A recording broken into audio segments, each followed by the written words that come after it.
Lucas capítulo 5, verso 33.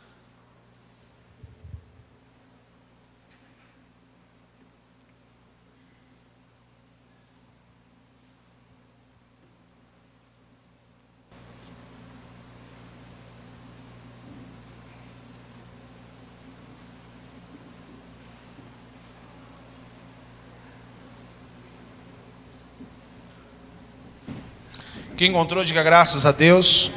Lucas 5, 33. Eles lhe disseram: os discípulos de João jejuam e oram frequentemente, bem como os discípulos dos fariseus. Mas os teus vivem comendo e bebendo. Jesus respondeu: podem vocês fazer os convidados do noivo jejuar enquanto o noivo está com eles? Mas virão os dias em que o noivo lhes será tirado, e naqueles dias jejuarão. Então lhes contou essa parábola: ninguém tira remendo de roupa nova e o costura em roupa velha. Se o fizer, estragará a roupa. Além do que, o remendo da nova não se ajustará à velha. E ninguém põe vinho novo em vasilhas de couro velhas. Se o fizer, o vinho novo rebentará as vasilhas, se derramará e as vasilhas se estragarão. Pelo contrário, o vinho novo deve ser posto em vasilhas de couros novas. E ninguém, depois de beber o vinho velho, prefere o novo, pois diz: o vinho velho é o melhor. Amém. Então, nós estamos numa série chamada Fome de Deus. Essa é a penúltima mensagem. Quarta-feira a gente encerra e concluímos as 6 mensagens dessa série Fome de Deus. Nós já falamos aqui que o jejum ele é uma disciplina espiritual, é uma prática espiritual, e a gente chama de disciplina porque é uma prática constante. Tanto a oração quanto a meditação bíblica, o jejum ele deve ser algo constante na vida do crente. Entendemos que o jejum também ele é fome de Deus. É nos abstermos do alimento físico, deixarmos de lado também as distrações e nos dedicarmos a focar no Senhor, nos alimentar de Deus. Nos alimentar da sua presença, nos alimentar da sua palavra, nos alimentar da comunhão com Ele. E no jejum bíblico está acontecendo algo incrível, porque à medida que eu realmente controlo o meu corpo, lidando com as necessidades de alimento que eu tenho, à medida que eu controlo as minhas vontades sobre distrações ou sobre outras coisas que me distraem, eu ao mesmo tempo tenho o meu espírito renovado. Então o meu corpo tem que se submeter, a minha alma será afligida porque ela será rendida e humilhada, ela vai ter que se render à vontade de Deus, e ao mesmo tempo o meu espírito está sendo edificado. Então o propósito do jejum bíblico, o jejum à luz da palavra de Deus, é o fortalecimento espiritual do crente. Falamos também que a motivação do jejum importa. Por que você está fazendo jejum? A razão é muito importante. Jesus fala do jejum dos hipócritas, que são pessoas que jejuam para serem vistos pelos outros. Então a motivação do nosso jejum, o tempo, a forma, o modelo, não deve levar em conta o que as pessoas vão achar ou não. Há muitas pessoas, eu falei isso semana passada, muitas pessoas que não jejuam porque acham que é pouco o jejum que pode fazer. Aí não jejua porque ele acha que vai ser menos impressionante para os outros. E ele não responde em obediência ao Senhor. Então quando a gente faz isso com o objetivo de ser visto, de ser aplaudido, a recompensa é essa, é unicamente essa.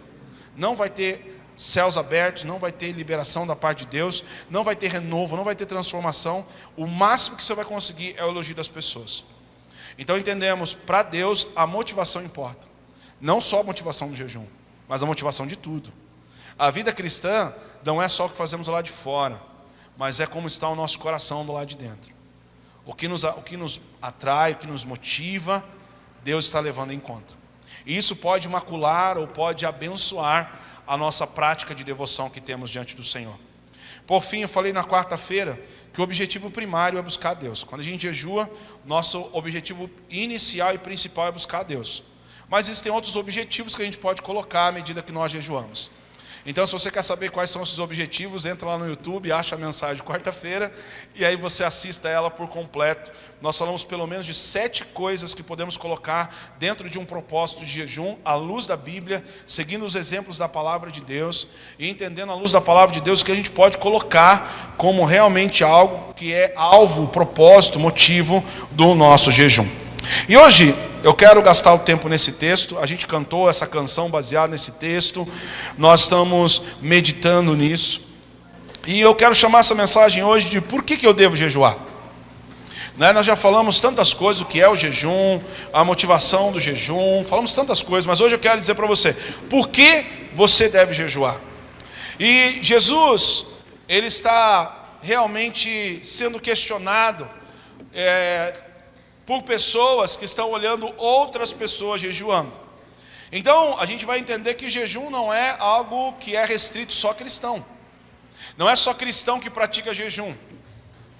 Existem muitas outras pessoas, seja por motivo religioso, seja por uma questão de saúde. Hoje em dia está em alta o tal do jejum intermitente para te ajudar nos resultados aí da sua performance física, né? Há jejuns que são ideológicos, há pessoas que fazem greve de fome. A ideia é parecida com o jejum. E eles fazem isso porque eles querem protestar sobre uma coisa, sobre uma outra situação. Há pessoas que fazem jejuns que são jejuns específicos, passam a vida toda sem ingerir um tipo de alimento, porque isso para eles é um alvo cultural. Mas o que diferencia todos esses tipos de jejum do jejum bíblico é o foco que nós temos em Deus. É a nossa busca por Deus, é o nosso desejo de sermos alimentados por Deus. E agora o que está acontecendo é que nos dias de Jesus isso não é diferente. Jesus está sendo questionado porque os fariseus jejuam. Eles têm a sua prática diária, semanal de jejum. Na verdade, os fariseus jejuavam pelo menos 2 vezes por semana. Os discípulos de João Batista também eram vistos jejuando.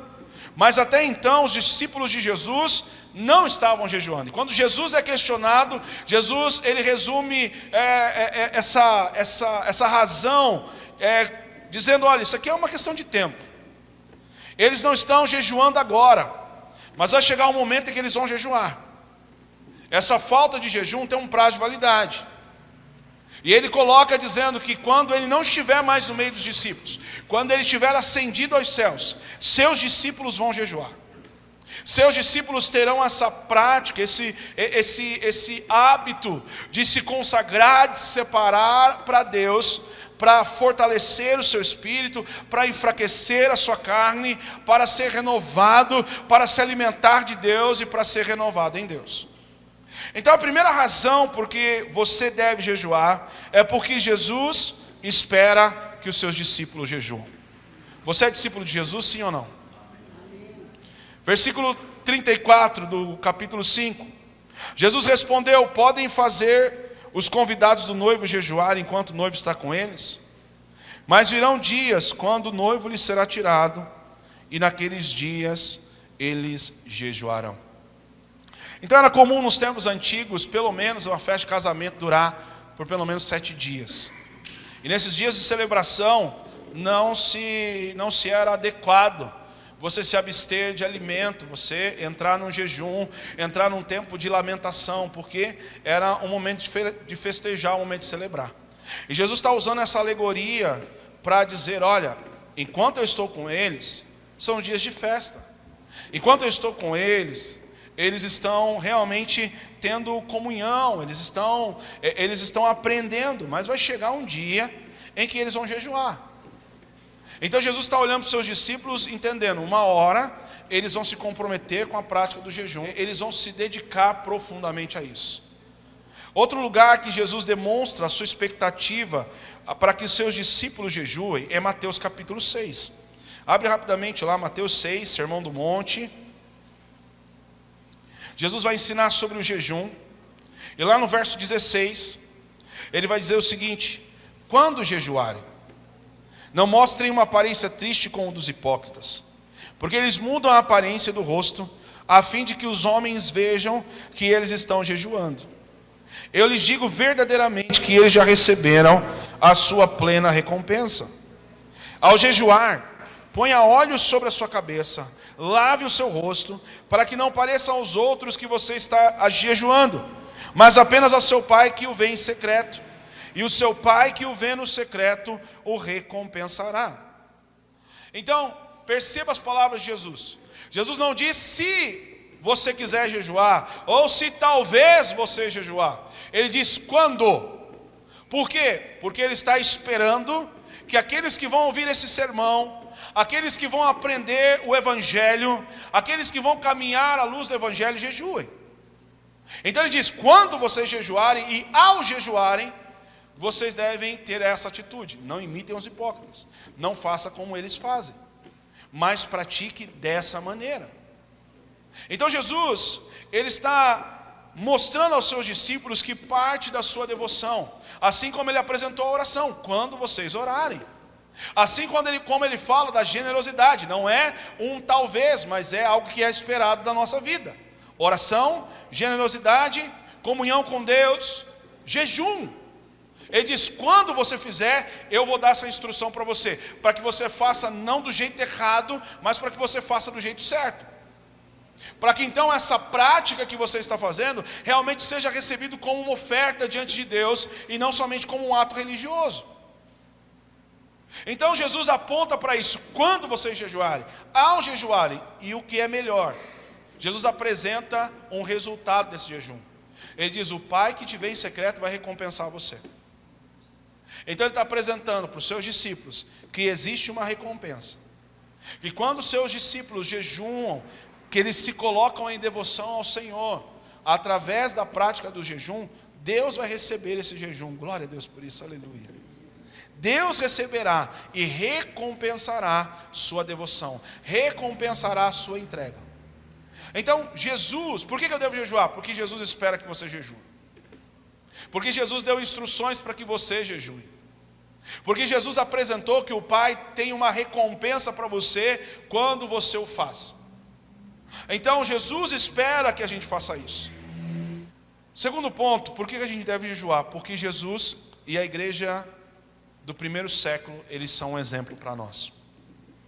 Esses irmãos jejuaram. Jesus jejuou. Mateus capítulo 4, nós vamos ver Jesus sendo levado ao deserto pelo Espírito Santo. Ele vai ser tentado pelo diabo e Jesus vai jejuar por 40 dias. Olha para você ver que incrível. Perceba, Jesus, ele foi batizado. Jesus ainda não começou seu ministério terreno. Perceba isso. Jesus não começou a pregar para as pessoas ainda. E o que Jesus faz? Jesus vai se dedicar, vai se separar, ter tempo com o Pai, em jejum e oração. Isso está preparando Jesus para a missão que vai vir depois. O Espírito Santo conduz Jesus. O Espírito Santo levou Jesus. Então o exemplo de Jesus demonstra o Espírito Santo impulsionando Jesus para estar no deserto jejuando, para estar lá com o Pai em jejum. E à medida que ele está se dedicando ao Pai, o inimigo está vindo tentando ele, e Jesus está saindo vencedor do deserto. Isso por quê? Porque ele está em comunhão com o Pai, também em jejum. Segunda coisa, Atos capítulo 9. Nós vamos ver que depois do encontro de Jesus, com Jesus, o apóstolo, depois posteriormente apóstolo Paulo, agora ainda chamado Saulo de Tarso, ele vai passar 3 dias sem comer e sem beber. Então, culturalmente reconhecemos que isso aqui não foi um problema para Paulo. Na verdade foi intencional de Paulo. Se abster mão de comida e de bebida, para estar ali durante 3 dias, meditando naquela revelação que ele teve e aguardando que Deus vai fazer alguma coisa com ele. Então Atos 9 diz, Saulo levantou-se do chão, depois de ter um encontro com Jesus, e abrindo os olhos não conseguiam ver nada. Eles o levaram pela mão até Damasco, e por 3 dias esteve com ele, não comeu e nem bebeu. Então nós estamos vendo esse Saulo jejuando. Depois vai vir a palavra do Senhor através de Ananias, e Deus vai falar para Ananias, olha Ananias, esse homem para mim é um instrumento na minha mão. Eu vou ensinar ele o que é sofrer por causa do meu nome. E parece coincidência ou não, nós estamos vendo mais uma vez alguém, depois de ter um encontro com Deus, ele está aqui agora. Saulo teve um encontro com o próprio Jesus, e agora está se dedicando em um jejum. E isso vai anteceder o envio dele para começar a ir nos seus primeiros passos no Evangelho e comunicando a palavra de Deus. Atos capítulo 13, nós vamos ver a igreja de Antioquia. E olha o que diz o texto, Atos 13, verso 1. Na igreja de Antioquia havia profetas e mestres. Olha, profetas e mestres. Se tinha alguém para falar alguma coisa assim, ó, jejum não é para a nova aliança, seriam esses homens. Os mestres na palavra e os profetas. E sabe o que eles estão fazendo? Profetas e mestres. Barnabé, Simeão, chamado Níger, Lúcio de Cirene, Manaém, que fora criado com Herodes, o tetrarca, e também Saulo. Enquanto adoravam o Senhor e jejuavam, disse o Espírito Santo: separem-me Barnabé e Saulo para a obra que os tenho chamado. E assim, depois de jejuar e orar, impuseram-lhes as mãos e os enviaram. Olha para você ver que incrível, enquanto eles estão adorando ao Senhor e jejuando. Ou seja, o jejum para eles ali é parte da sua vida devocional, é parte da sua comunhão com Deus, é parte da sua devoção. E enquanto eles estão ali jejuando, enquanto eles estão adorando a Deus, colocando-se diante da presença de Deus, o Espírito Santo vem validar esse jejum. E ele vem trazendo uma palavra profética e dando uma direção profética para aquela igreja, dizendo: separem para mim Saulo e Barnabé para a obra que eu tenho chamado. E uma vez que eles ouvem a voz do Espírito, o que eles fazem? Jejuam mais uma vez. O verso seguinte diz que depois deles jejuarem, eles impõem as mãos sobre eles, comissionam eles com imposição de mãos e os envia para a obra missionária. Aqui começam as viagens missionárias do apóstolo Paulo. Ele indo para as cidades dos gentios, comunicando o evangelho, anunciando a palavra de Deus. E foi essa a razão, começou aqui, num grupo de irmãos jejuando, e o evangelho se expandindo em todos os lugares, até chegar a mim, até chegar a você. Glória a Deus por esse jejum de Atos 13. Glória a Deus por esses irmãos ali que ouviram o Senhor e foram conduzidos pelo Espírito Santo. Por fim, Atos capítulo 14, verso 23. Diz o texto: Paulo e Barnabé designaram-lhes presbíteros em cada igreja. E tendo orado e jejuado, eles os encomendaram ao Senhor, a quem haviam confiado. E aqui o contexto é Paulo e Barnabé jejuando e orando por aqueles que ficariam agora responsáveis pelas igrejas que eles começaram a plantar na sua primeira viagem missionária. Eles pregaram em cidades, estabeleceram igrejas, mas essas igrejas não poderiam ficar sozinhas. Então eles levantaram pastores, levantaram líderes para aquela igreja. Mas como eles ordenaram aqueles homens? Jejuando, orando, impondo as mãos sobre eles, comissionando eles. Então nós estamos vendo do início ao fim aqui, de todos esses exemplos que eu trouxe para você, há meio que um padrão. O jejum sempre ligado à questão da grande comissão. Antes de Jesus começar seu ministério terreno, jejuou. Quando Paulo teve encontro com Jesus e Deus disse para Ananias que tinha algo sobre Paulo, Paulo estava jejuando. Quando eles foram enviados da cidade de Antioquia, eles estavam jejuando. Quando eles recomendaram pastores e líderes para a igreja, eles estavam jejuando. E aqui marca algo que é importante na vida da igreja. É que se nós queremos ser uma igreja que avança, que cumpre a grande comissão, se queremos ver pessoas ordenadas, andando e se movendo no propósito de Deus, irmão, jejum não vai ser uma opção para esse tipo de pessoa. Jejum não vai ser uma exceção para esse tipo de igreja. Jejum será parte da vida dessa igreja, que entende a responsabilidade missionária, que entende o compromisso da grande comissão. Pessoas que querem conhecer e discernir o chamado e o propósito de Deus, são pessoas que vão se colocar também em jejum. Não só em jejum, mas também em jejum. Às vezes a gente está deslocado, a gente fica cheio de questão: o que será que Deus tem para mim? O que será que Deus quer fazer na minha vida? Sabe, será que Deus me chamou para alguma coisa? Sabe, eu preciso pregar o evangelho, mas eu ainda me sinto travado e atado.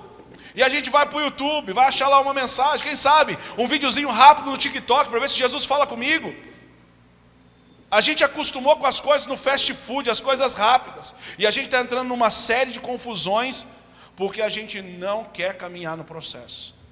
Oração, jejum, oração, meditação na palavra, comunhão com Deus. É nesse lugar que a gente começa a ser ativado pelo Senhor. É nesse lugar que nós começamos a ser preparados pelo Senhor. É nesse lugar que nós começamos a ser impulsionados pelo Senhor. Você quer viver uma vida poderosa em Jesus? Olha o exemplo dessa igreja. Olha o exemplo de Jesus.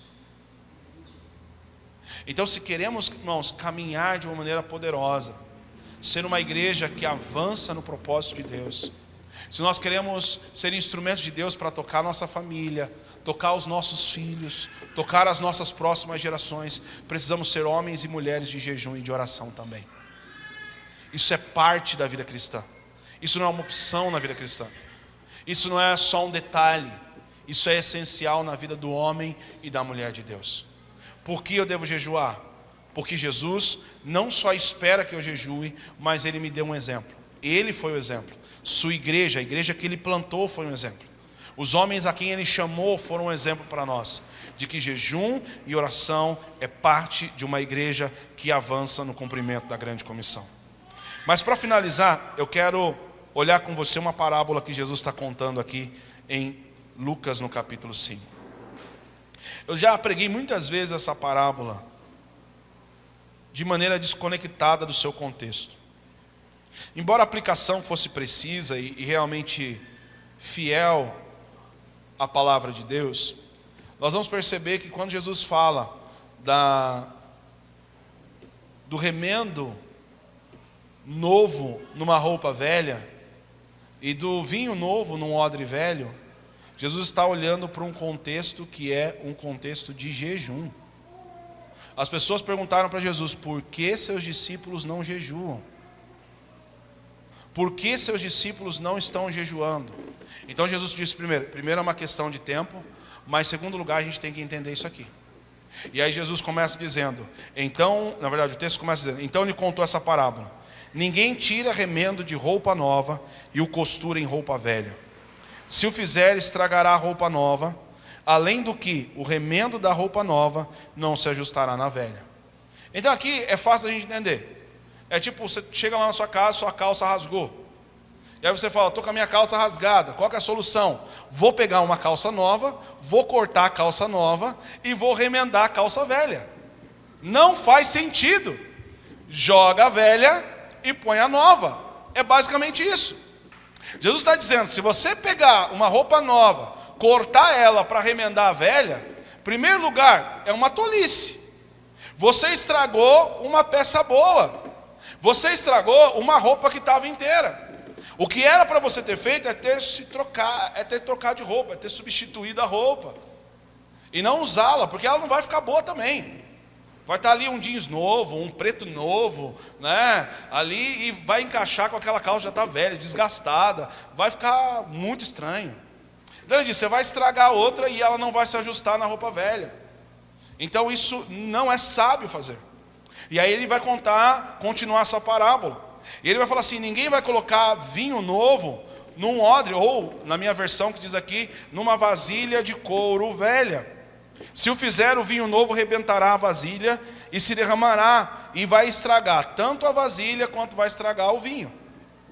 Então aqui nos dias de Jesus, o vinho era armazenado numa vasilha de pele de animais, e à medida que o vinho novo era colocado, esse vinho, com o passar do tempo, ele vai começar a fermentar. E quando esse odre, essa vasilha de couro, ela estava velha, ela ficava rígida. Então a tendência é que à medida que vai haver essa fermentação, ela não vai conseguir se expandir. E porque ela não se expande, ela rasga, ela estoura. E aí qual que é o resultado disso? Você perde o odre, ou essa vasilha de couro, e você vai perder, ao mesmo tempo também você vai perder o vinho. Então Jesus está colocando mais uma vez o entendimento, a gente perceber, coisa velha não pode carregar coisa nova. Sabe, se você colocar um vinho novo nessa vasilha, vai dar mal, vai dar ruim. E Jesus então está respondendo eles, para que eles compreendam que a questão do jejum não era só dos seus discípulos não jejuarem, não era só uma questão que eles não faziam porque não queriam, mas a expectativa de Jesus para aqueles discípulos é que quando eles fizessem, eles pudessem experimentar um poder novo, um poder que é um poder interior, e que eles agora não perdessem aquilo que Deus iria liberar sobre eles. Por quê? Porque eles ainda eram uma roupa velha, porque eles se vestiam com uma roupa velha, porque eles ainda eram uma vasilha de couro velho. Veste na Bíblia fala sobre a condição do homem perante Deus. É engraçado que em Gênesis, quando o homem peca, a gente vê lá o homem indo lá e pegando folhas para fazer roupas para si. E quando Deus encontra o homem, Deus vai fazer o oposto. Deus vai pegar e vai dar ao homem vestes de pele de animal. Agora, quando a gente olha para isso, parece que é uma coisa simples, mas há uma mensagem aqui. O homem tenta lidar com a sua culpa, o homem tenta lidar com a sua condenação, o homem tenta lidar com a sua condição caída, dando um jeitinho. Então ele vai lá, faz um jeito, ele vai lá e improvisa alguma coisa, e Deus olha para ele e diz assim: você não consegue ser justificado dessa maneira. Para isso você vai precisar de uma outra veste que vai te vestir e que vai permitir que você agora cubra-se da sua culpa, cubra-se da sua vergonha, cubra-se dessa culpa que você está carregando por causa da sua desobediência. E o que Deus faz? Deus coloca sobre o homem pele de animal. Agora, se colocou pele de animal, o que a gente subentende? Que um animal morreu para que aqueles homens pudessem se vestir. O que nós temos aí? Vamos lá, o que nós temos aí? Diga comigo, mensagem do Evangelho. Alguém precisou morrer para que o homem pudesse se cobrir da sua vergonha e da sua culpa, da sua condenação. E Efésios 4, versículo 22, abra sua Bíblia comigo, Efésios 4, 22 até o versículo 24. Efésios 4, do verso 22 ao verso 24. Olha o que o apóstolo Paulo diz: quanto à antiga maneira de viver, vocês foram ensinados a despir-se do velho homem, que se corrompe por desejos enganosos, e a serem renovados no modo de pensar, e a revestir-se do novo homem criado para ser semelhante a Deus em justiça e em santidade, provenientes da verdade. Como que o apóstolo Paulo está lidando aqui com uma questão de santificação? Como que ele está lidando com isso? Ele está dizendo assim, ó: a sua antiga maneira de viver, você tem que tirar essa roupa velha agora. Você foi chamado agora para viver em comunhão com Deus, pelo Evangelho, através do sacrifício de Jesus, através da mensagem do Evangelho. Você tem que tirar essa roupa velha, essa roupa já não cabe mais para você. Você tem que se despir do velho homem que se corrompe, o velho homem que está inclinado pelos seus desejos enganosos, o velho homem que é atraído pela sua cobiça, pelo que sua carne deseja, pelo que os seus olhos desejam, pela soberba da vida, pelo anseio da ganância. Então você vai ter que tirar esse homem, você vai ter que se revestir de um novo homem, criado para ser a semelhança de Deus. Um novo homem que é renovado para a justiça proveniente da verdade. Então, Jesus está tratando quando diz: olha, você não pode viver de remendo. Você não pode viver pegando algo novo, rasgando ele para se encaixar numa coisa velha. Jesus está chamando para que a gente viva uma vida diferente, não uma vida de remendo, mas uma vida de renovo. E tem muito cristão que está vivendo uma vida de remendo, não uma vida de renovo. Precisamos ser renovados no nosso modo de pensar, precisamos ser renovados à luz da palavra de Deus. Uma vida de renovo é uma vida em arrependimento, uma vida transformada, uma vida crucificada, uma vida onde a gente abandona o pecado, uma vida onde a gente deixa as velhas práticas, uma vida onde a gente abraça o poder do Evangelho, abraça a cruz de Jesus Cristo e caminha pela fé nele, renunciando a nós mesmos, renunciando a nossa própria vontade para viver para a glória de Deus. Então ele diz: você tem que tirar essa roupa, não dá para viver de remendo. Precisamos ser renovados dia após dia, pela revelação de Jesus em nós.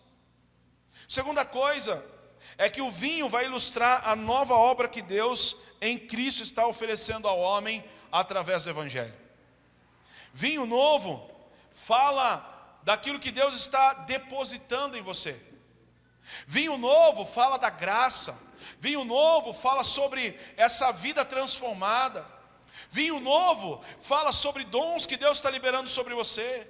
Vinho novo fala sobre uma sabedoria que Deus está liberando sobre você, sobre uma unção nova, sobre uma graça nova, sobre algo que renova a tua vida, irmão, aleluia. Isso é o vinho novo, mas ele diz, se o odre for velho, vai estragar. Qual que é o problema? Que a nossa estrutura de vida, se não estiver nos moldes da palavra de Deus, se não andarmos conforme Jesus, se não vivermos uma vida à luz do poder do Evangelho, irmãos, nós vamos desperdiçar tudo aquilo que recebemos de Deus. É por isso que há pessoas que vivem de culto a culto. Eles não conseguem manter aquilo que recebem da parte de Deus, porque insistem ao longo da semana de ser um odre velho. E estão andando no modelo rígido desse mundo, perdido, quebrado. Não permitiram ser moldados pelo Senhor. Não permitiram ser refeitos por Deus. Isso tem que ser feito de novo. Isso tem que ser transformado. Irmão, sabe o que Jesus vai fazer na vida da gente? Jesus vai nos quebrar para nos fazer de novo. Sabe qual que é a mensagem do Evangelho? É que você tem que morrer para você poder viver. A maneira antiga, irmãos, não suporta. É por isso que há pessoas que vão viver de conferência a conferência, de congresso a congresso. E lá eles vão, participam, e não tenho nada contra a conferência, não tenho nada contra congresso, não tenho nada contra culto. Eu amo os cultos de domingo, que é uma bênção. Amo nossos encontros, nossas conferências. E só falando isso, eu já falei com a liderança essa semana, o ano que vem eu não abro mão do até transbordar. Custe que custar, vai sair, vai acontecer em nome de Jesus. Então, nós vamos ralar para isso. Eu amo esses momentos. Mas esses momentos são momentos onde Deus está depositando em nós algo. Mas cabe a nós, todos os dias, permitir que Jesus nos renove, para que a gente não vire um odre velho, porque senão esse odre velho vai estragar tudo aquilo que Deus depositou em nós. Deus visita teu casamento com renovo, mas você é um odre velho. E aí Jesus te toca, Jesus começa a restaurar, Jesus começa a quebrantar o coração do teu marido, Jesus começa a quebrantar o coração da tua esposa, e você começa a viver uma estação de um casamento renovado, mas você insiste em ser um odre velho, e aí você desperdiça tudo que Jesus está depositando na tua família. Deus começa a liberar graça sobre o teu ministério, mas você insiste em ser um odre velho, então você começa a perder tudo aquilo que Deus depositou por causa do seu orgulho, por causa da sua confiança na carne. Deus começa a depositar bênçãos abundantes sobre a tua vida, começa a prosperar você, trazendo um vinho novo, prosperando a tua vida, mas aí tu é um odre velho, que ama as riquezas, que adora mamon, e aí você começa a perceber que aquilo que é bênção de Deus começa a vazar pelos lados, porque é um odre velho e desperdiça. E o que a gente tem entre linhas? Jesus está falando do quê? Do que Jesus está falando em Lucas 5? Do quê? Vamos lá. Do quê? Esqueceram? Fala comigo, jejum. Ele diz, não dá para você colocar remendo. Quem está falando? Se esses discípulos agora, sem terem nascido de novo, sem terem experimentado o poder do Espírito Santo, começarem agora a jejuar, para eles só vai ser mais uma prática religiosa. Eles vão ser que nem os fariseus. Daqui um passar de tempo eles vão virar como os hipócritas. Eles não vão passar de alguém que está fazendo isso por aparência. Mas eles precisam se tornar um odre novo. Eles precisam se revestir de uma roupa nova. Porque aí então eles não vão só enfraquecer sua carne. Eles não vão só privar o seu corpo, mas eles vão encher o seu espírito de vida. Eles vão se fortalecer espiritualmente. Eles vão manter o depósito de Deus dentro deles. Eles vão começar a perceber, através dessa prática, dessa disciplina espiritual, conhecer algo mais profundo, receber vinho novo, ser transformado no seu corpo, ser transformado na sua alma, ser uma nova criação, ser renovado, porque esse é o propósito da nossa devoção, nos aproximar do nosso Pai, para sermos moldados à sua imagem, ficarmos a cara de Jesus, falarmos como Jesus, andarmos em fé como Jesus, nos movermos em poder como Jesus, sermos cheios do Espírito Santo como Jesus, amar como Jesus amou, perdoar como Jesus perdoou, seremos como Ele é, porque sua vida flui em nós. Então é isso, ele está dizendo assim, como religioso não é mais. Ele está pondo um ponto final, ele está dizendo assim, antigamente as pessoas vão jejuar por qualquer outra coisa.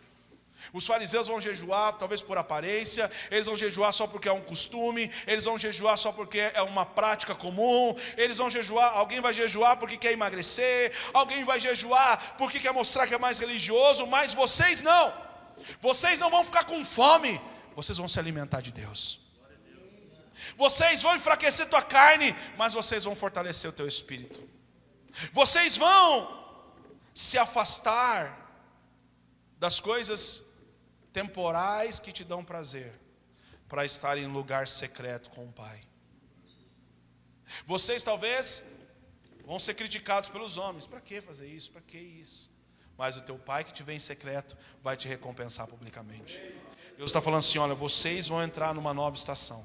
Jejum para vocês vai ser diferente. Jejum para vocês é um jejum de odre novo, é de veste nova. O jejum que vocês praticam não é como o dos fariseus, não é como os homens hipócritas. O jejum que vocês praticam é para a glória de Deus, e vocês serão recompensados com isso para a glória do Senhor. Então, quero concluir, deixa eu pedir para o time de louvor, eu acho que já é para ter pedido para vocês subirem. Duas verdades. A primeira coisa é que o jejum bíblico é para aqueles que experimentaram o poder da nova aliança. Lembra do vinho novo? Fala sobre o depósito de Deus em nossas vidas. Não é possível experimentar o poder da nova aliança em uma estrutura velha. Jesus, quando fala no verso 35, mas virão dias quando o noivo lhe será tirado. Isso está falando sobre a ascensão de Jesus. Ele diz, naqueles dias eles vão jejuar. Eles jejuarão não numa estrutura velha, não numa estrutura rígida, não numa estrutura rasgada, não numa estrutura podre, mas eles se moverão em um novo ser. Eles jejuarão para se alimentar de Deus. Eles jejuarão para esconder-se do mundo e para ser visto pelo Pai. Eles jejuarão para priorizar a vida interior e o relacionamento com Deus. Eles jejuarão para se encherem do poder do alto. Eles jejuarão para receberem a recompensa que vem de Deus. Então Jesus diz, é por isso que eles vão jejuar agora. Eles vão jejuar a partir de uma estrutura que é espiritual. Eles vão jejuar a partir de um lugar de relacionamento. Eles vão jejuar para adorar a Deus. Mas por fim ele continua dizendo, olha, naqueles dias, quando eu não estiver com eles, eles vão jejuar. Eu sei que eles vão jejuar. Eu ensinei isso para eles. Eu espero isso deles. E eles vão fazer isso. Eu espero isso. Eu anseio.